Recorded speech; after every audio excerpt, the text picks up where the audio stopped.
Impulsive spending doesn't feel like a big decision. It feels like a small moment, a click, a swipe, I deserve this, I'll deal with it later. And then later shows up and you're stressed again. If that pattern feels familiar, I want you to know something up front. You're not weak, you're not careless, and you're not bad with money. You're dealing with something most people don't realize they're dealing with. A nervous system that learned how to use spending as relief. That's why being impulsive makes money so hard, because it's not really about money, it's about emotion. Here's the uncomfortable truth. Most impulsive spending isn't about the thing you buy, it's about the feeling you're trying to get rid of.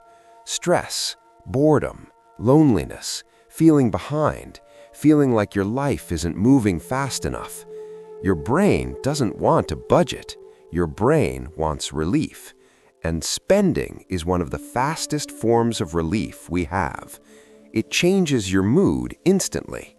It gives you a tiny hit of control. It gives you a story like, I'm fixing my life, I'm improving my life, I'm becoming someone new, even if it's temporary.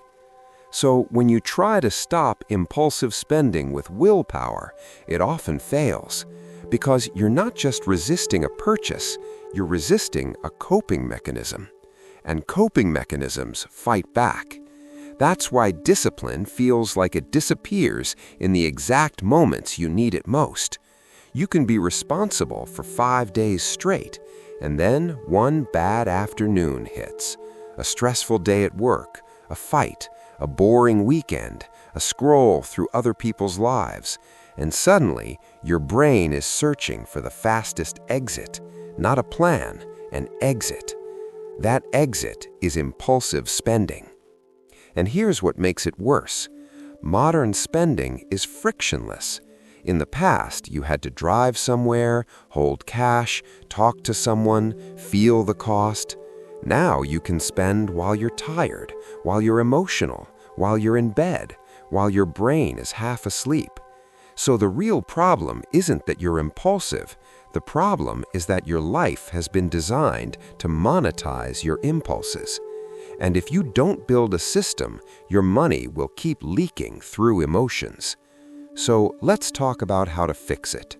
Not with guilt, not with just stop buying stuff, with a simple 3-step system. Step 1. Name the emotion before you name the purchase. This sounds small, but it changes everything. Because most impulsive spending is automatic. You don't decide, you react. So you create a pause. Before you buy, ask, what am I trying to feel right now? Not, do I need this? Because your brain can justify anything. Ask what you're feeling. Stress? Boredom? Insecurity? Comparison? Loneliness? When you name the emotion, you get control back. You go from automatic to aware. And awareness is the beginning of discipline. Step 2. Install a speed bump.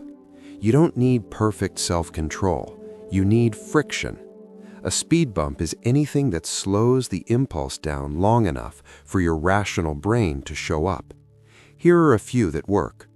Remove saved cards from shopping apps. Turn off one-click buying.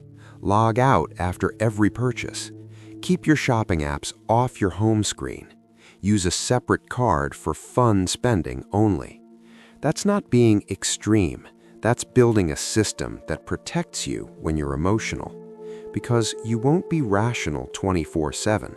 No one is. Step 3. Give your brain a replacement that actually works. If spending is your relief, you need another form of relief. Otherwise, you're just creating deprivation, and deprivation rebounds. So choose one replacement habit that you can do in under 10 minutes, something that changes your state. A short walk, a shower, a workout set, writing down what you're feeling, calling someone, breathing for 2 minutes and letting the urge pass. The goal isn't to become a monk. The goal is to teach your brain, I can feel uncomfortable and not spend. That's real power. Now, let me give you a practical example. Imagine you had a long day. You're on your phone at night. You see something you want. Your brain goes, just buy it, you deserve it. Instead of arguing with that voice, you run the system. Name the emotion, I'm stressed and I want relief. Speed bump, I'm going to wait 24 hours. Replacement, I'm going to take a shower and get off my phone for 10 minutes.